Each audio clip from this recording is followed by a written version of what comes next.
ఆదికాండము చాప్టర్ 46 అప్పుడు ఇశ్రాయేలు తనకు కలిగినదంతయు తీసుకొని ప్రయాణమై బెయేర్షెబాకు వచ్చి తన తండ్రియైన ఇస్సాకు దేవునికి బలులనర్పించెను. అప్పుడు రాత్రి దర్శనములయందు దేవుడు యాకోబు యాకోబు అని ఇశ్రాయేలును పిలిచెను. అందుకతడు చిత్తము ప్రభువా అనెను. ఆయన నేనే దేవుడను, నీ తండ్రి దేవుడను. ఐగుప్తునకు వెళ్ళుటకు భయపడకుము, అక్కడ నిన్ను గొప్ప జనముగా చేసెదను.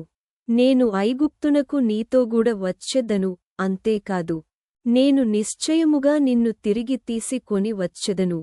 యోసేపు నీ కన్నులమీద తన చెయ్యి యుంచునని సెలవీయగా యాకోబు లేచి బెయేర్షెబా నుండి వెళ్ళెను. ఫరో అతని నెక్కించి తీసుకొని వచ్చుటకు పంపిన బండ్లమీద ఇశ్రాయేలు కుమారులు తమ తండ్రి అయిన యాకోబును తమ పిల్లలను తమ భార్యలను ఎక్కించిరి. వారు అనగా యాకోబును అతని యావత్తు సంతానమును తమ పశువులను తాము కనానులో సంపాదించిన సంపద యావత్తును తీసుకొని ఐగుప్తునకు వచ్చిరి. అతడు తన కుమారులను తన కుమారుల కుమారులను తన కుమార్తెలను తన కుమారుల కుమార్తెలను తన యావత్తు సంతానమును ఐగుప్తునకు తనతో కూడా తీసుకునివచ్చెను. యాకోబును అతని కుమారులును ఐగుప్తునకు వచ్చిరి. ఇశ్రాయేలు కుమారుల పేర్లు ఇవే. యాకోబు జ్యేష్ఠ కుమారుడు రూబేను. రూబేను కుమారులైన హనోకు పల్లు హెస్రోను, కర్మీ, షిమ్యోను కుమారులైన యెమూయేలు యామీను ఓహదు యాకీను సోహరు కనానీయు రాలి కుమారుడైన షావూలు.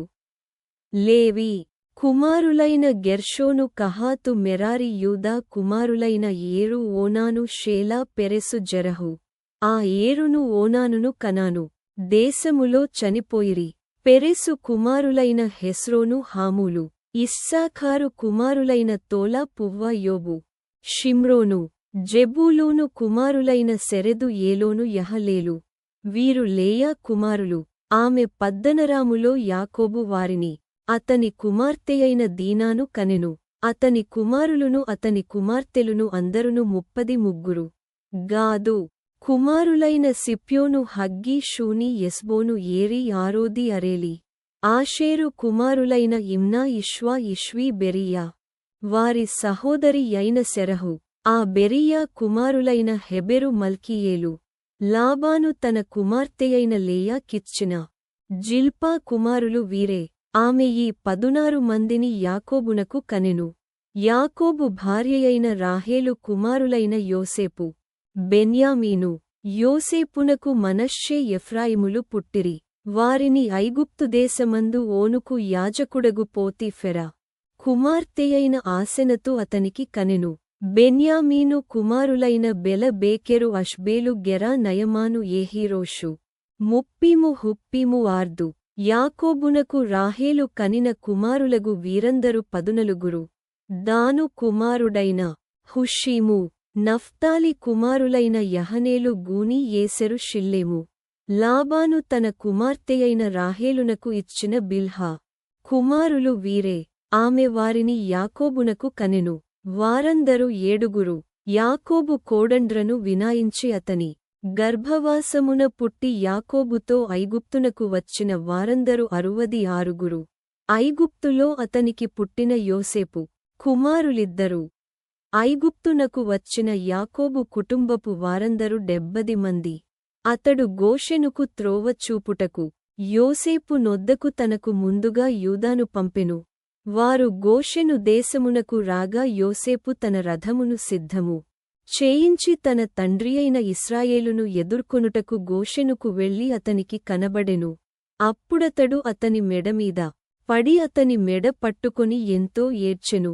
అప్పుడు ఇశ్రాయేలు యోసేపుతో నీవింక బ్రతికియున్నావు, నీ ముఖము చూచితిని గనుక నేనికను చనిపోవుదునని చెప్పెను. యోసేపు తన సహోదరులను తన తండ్రి కుటుంబపు వారిని చూచి నేను వెళ్ళి ఇది ఫరోకు తెలియచేసి కనాను దేశములో ఉండిన నా సహోదరులును నా తండ్రి కుటుంబమువారును నాయొద్దకు వచ్చిరి. ఆ మనుష్యులు పశువులు గలవారు, వారు గొర్రెల కాపరులు.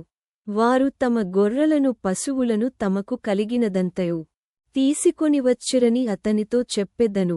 గొర్రెల కాపరియైన ప్రతివాడు ఐగుప్తీయులకు హేయుడు గనుక ఫరో మిమ్మును పిలిపించి మీ వృత్తి ఏమిటని అడిగిన ఎడల మీరు గోషెను దేశమందు కాపురముండునట్లు మా చిన్నతనము నుండి ఇదివరకు నీ దాసులమైన మేమును మా పూర్వీకులును పశువులు గల వారమై యున్నామని ఉత్తరమీయుడని చెప్పెను.